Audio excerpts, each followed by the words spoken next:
नमस्कार बालमित्रांनो, कसे आहात? मजेत आहात ना? मी सौ वैशाली सुनील धनगर आविष्कार फाउंडेशन या माझ्या यूट्यूब चॅनलमध्ये आपलं सहर्ष स्वागत करीत आहे. माझा नवीन चॅप्टर सुरू करण्याआधी तुम्ही माझ्या चॅनलला सबस्क्राईब केलं नसेल तर लगेच सबस्क्राईब करा. त्यामुळे तुम्हाला माझ्या नवीन व्हिडिओची नोटिफिकेशन लगेचच मिळतील.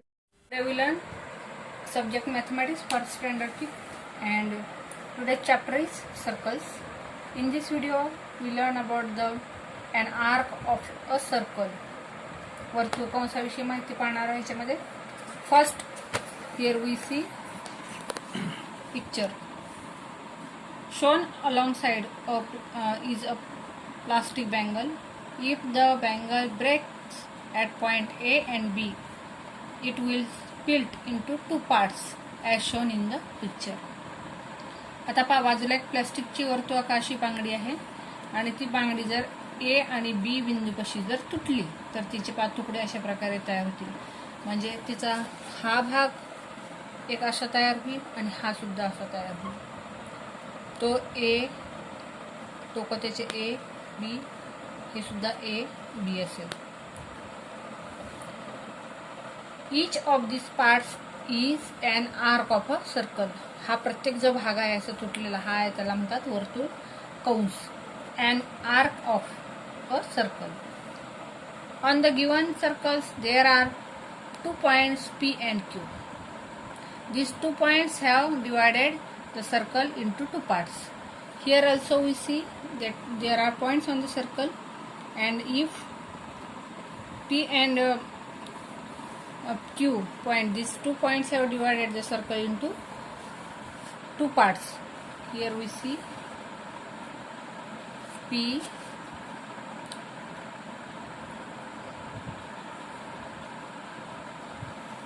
and if these 2 points divided into the circle into 2 parts. Here is a part and here is another part. Means this is one part and this is another part. पहा, इथून अर्धा भाग हा ह्या दोन जर तुटले तर असं तयार होईल. बरोबर आहे. म्हणजे इथं पण पी बिंदू तयार होईल आणि इथं पण बरोबर आहे. अशा प्रकारे ही आकृती तयार होईल. तर अशा 2 तुकडे त्याचे तयार होईल. And each of this parts is an arc of the circle. हा प्रत्येक भाग हा काय वर्तुळ कंस आहे. This means that P and Q have created 2 arcs. म्हणजे पी आणि क्यू मुळे काय होतात, 2 वर्तुळ कंस तयार होतात, 2 कंस तयार झालेले आहेत. आणि पी आणि क्यू जे आहेत, P and Q are the end points of both sides. आणि पी आणि क्यू हे दोन्ही त्याचे प्रत्येक कंसाची टोक आहेत. बरोबर आहे.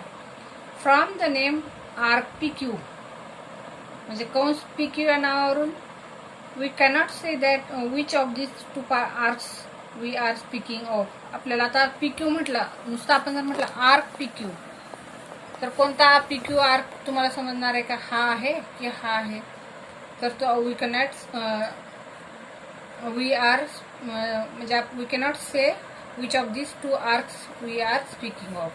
So and additional point is taken on the arc. म्हणून आपल्याला एक्स्ट्रा पॉईंट याच्यावर घेतलेले असतात. हा इथं एक्स्ट्रा पॉईंट आहे पहा आर आणि इथं एक्स्ट्रा पॉईंट आहे S. This points is use to give each arc a 3 letter name. आणि ह्याच्यामुळे ह्या कंसाला, या बिंदूचा वापर करून कंसाला 3 अक्षरी नाव देतात. आणि त्याप्रमाणे ह्या ज्या आकृतीत पहा, in this figure there are 2 arcs, that is arc P S Q, arc P S Q and arc P R Q. जर आपण नुसते पी क्यू जर पॉईंट म्हटले, हे जर पॉईंट्स नसते तर आपल्याला समजणार नाही की आपण कोणत्या आर्क पी क्यू विषयी बोलत आहे. बरोबर आहे. म्हणून इथं ॲडिशनल पॉईंट्स इथं आपल्याला दिलेले असतात. तर त्याच्यामुळे आपल्याला परफेक्ट आर्क कोणता आहे कंस, समजा आपण म्हटलं आर्क पी आर क्यू तर आपण बरोबर हाच कंस पाहू. जर पी एस क्यू म्हटलं तर हाच पाहू. म्हणजे परफेक्ट आपल्याला मग समजतं की कोणता आहे. आणि हे ज्या वर्तुळ कंस असतं त्याचं नाव 3 अक्षरी लेटरनं, म्हणजे 3 अक्षरी नाव देतात त्याच्यामध्ये, याच्यासाठी दिलेलं असतं.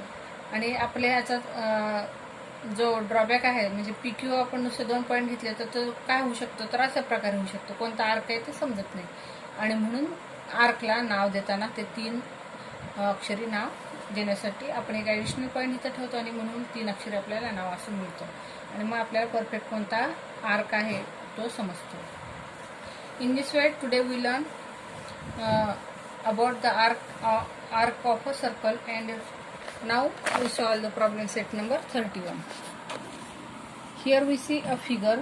In this figure given alongside points S, L, M and N are on the circle. आपण पाहिलेले हे बिंदू सगळे कशावर आहेत तर हे वर्तुळावर आहेत आणि answer the questions with the help of the diagram. ह्याच्यावरून आपल्याला हे करायचं की उत्तर द्यायचे प्रश्नांची. First question is write the names of arc with ends points S and M. आता आपल्याला एंड पॉइंट त्यांचे काय सांगितलेलं आहे एस आणि एम. म्हणजे पाहता मी तुम्हाला एक डायग्राम काढून दाखवते.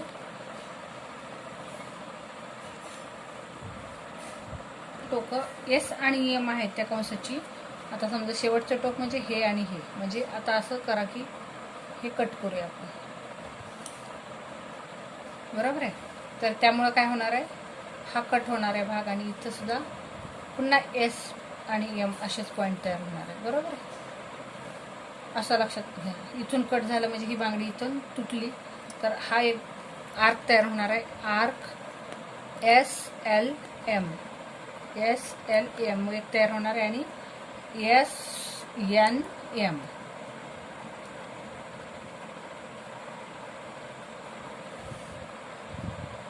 असे दोन आर्क ह्याचा मिडल पॉईंट आहे एल आणि ह्याचा मिडल पॉईंट आहे एन. अशा प्रकारे एंड पॉईंट जर एस आणि एम असले तर अशा प्रकारची कंडिशन तयार होणार आहे.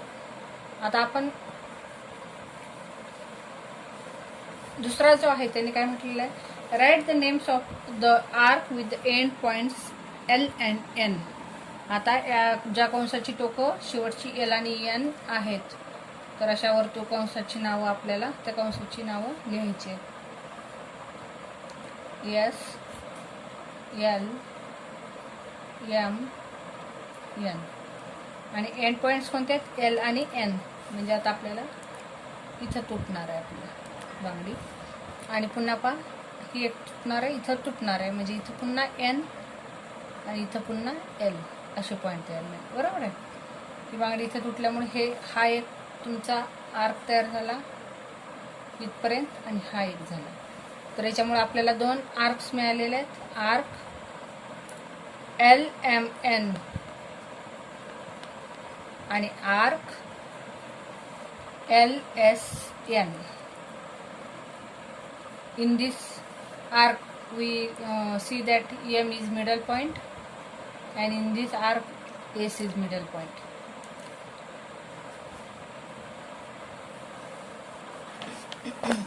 Write the names of arc that points A, B, C and D in the given circle gives rise to. Write the names of arc means आपण जे शेजारच्या वर्तुळाच्या आकृतीतील ए बी सी आणि डी या बिंदूने तयार झालेल्या कंसांची नावे लिहा. तर आता आपल्याला पहिल्यांदा आपण पॉसिबिलिटीज काय करायचे तर आपण पहिली पॉसिबिलिटी ह्याच्यामध्ये पाहणार आहोत. तर त्याचे एंड पॉइंट्स काय आहेत ते आपण ह्याच्यामध्ये पहिल्यांदा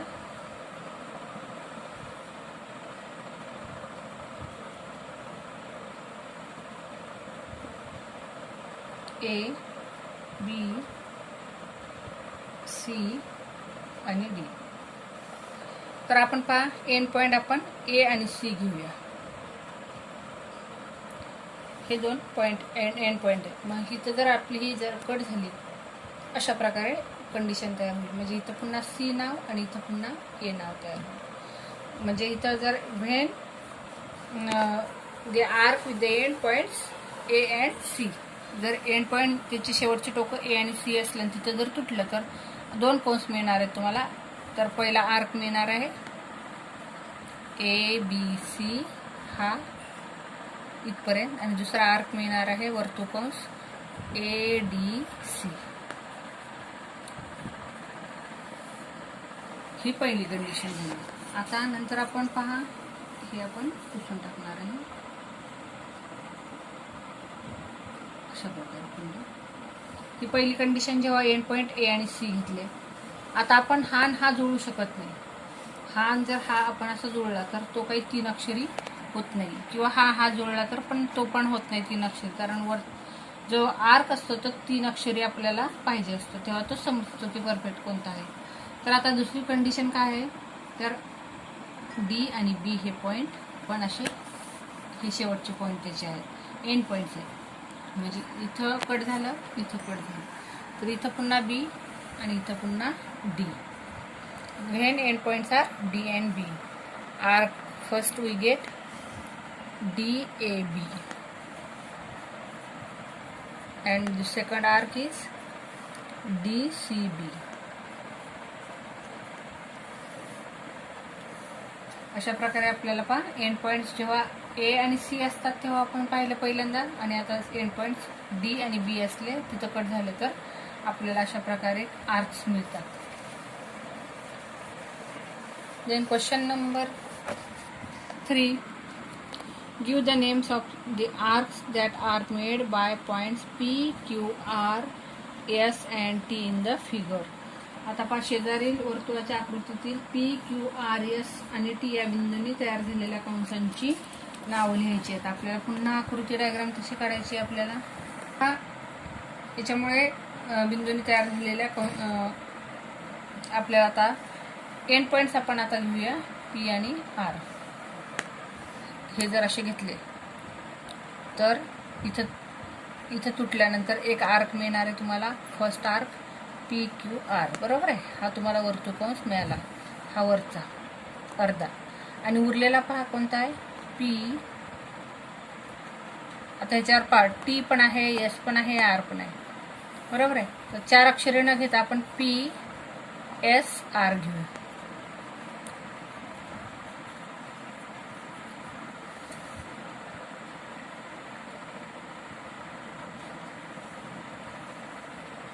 आता आपण जर एंड पॉईंट्स त्याचे हा फर्स्ट आपण कंडिशन होईल जेव्हा पी आणि आर जोडले, त्याच्यानंतर आपले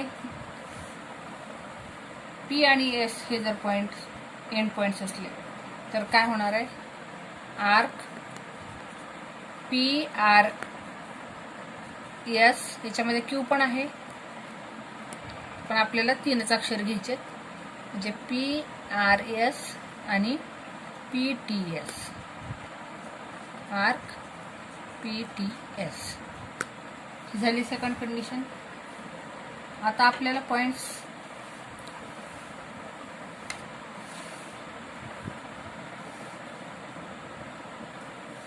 T आणि R जर घेतले तर TPR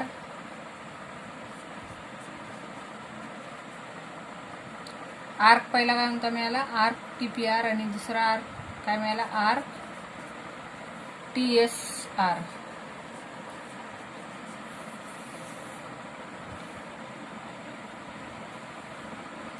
आता हा अशा प्रकारे आपण जोडू शकत नाही, म्हणजे पुन्हा आता हा असा जोडा, असा जोडून पहा.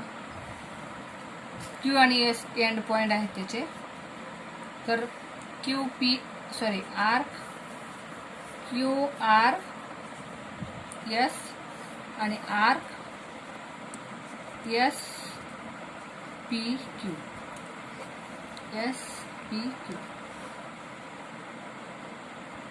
तर अशा प्रकारे आपण सगळ्या पोझिशननी हा काढलेला आहे वर्तुळकंस.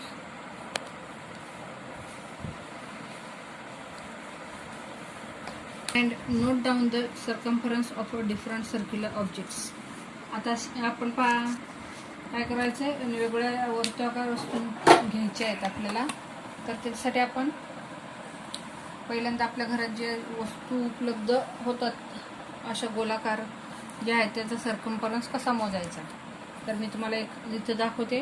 विक्सचं तुमच्याकडे ही आहे, विक्सची डबी आहे, तर तिचा सर्कम्फरन्स कसा मोजायचा, तर तिला एक असं राऊंड दोऱ्यानं करायचं. दोन्ही टोकं जिथं तुमचे असे जुळणार आहेत, म्हणजे बारीक असं तर कलर जिथं जुळले तुमचे दोन्ही टोकं तो दोरा बरोबर काढून घ्यायचा. तेवढं माप काय करायचं, तुमच्या ह्या स्केलवर असं इथून 0 पासून ठेवायचा आणि मोजायचा. तो झाला त्याचा सर्कम्फरन्स. म्हणजे तो तुमचा अशा प्रकारे तुम्ही सर्कम्फरन्स तो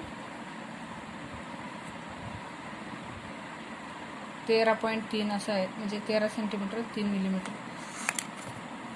किंवा दुसऱ्या आणखी गोलाकार वस्तू घ्या. तुम्हाला ह्या जर पेन आहे, ह्या पेनाचा सर्कम्फरन्स मोजायचा, तर थोडा जाड दोरा घ्यायचा तुम्ही, म्हणजे मग तुम्हाला पटकन करता येईल. तर हा दोरा आपल्याला काय करायचा, आपण असा बरोबर ह्याला गुंडाळा. एक राऊंड पूर्ण करा. जिथं दोन्ही टोकं तुमचे असे जुळलेले आहेत, हा इथं बरोबर एवढा तेवढंच अंतर घ्या. म्हणजे 2 टोकं जिथे जुळले आणि हे पट्टीवर ठेवून तुम्ही काय करायचं, मोजायचं. ह्या झाला ह्या पेनाचा सर्कम्फरन्स. म्हणजे सर्क्युलर ज्या वस्तू आहेत गोल, त्यांचा सर्कम्फरन्स आपल्याला काढता येतो. बाकीचं आपण पट्टीच्या सहाय्याने त्याचं माप वगैरे मोजू शकतो. परंतु परीघ जर काढायचं असलं तर त्या वर्तुळाकार वस्तूंचाच काढावा लागेल. अशा प्रकारे पण आपण today we learn about arc of an circle and also the circumference of the circle. आपण वर्तुळाचा परीघ सुद्धा कसा काढायचा हे सुद्धा मी तुम्हाला दाखवलेलं आहे. I hope you understand it very well and also like my video. And if you like my video, please like it, share it to your friends. If there are any difficulty, please comments, and please don't forget to subscribe my YouTube channel. Thank you.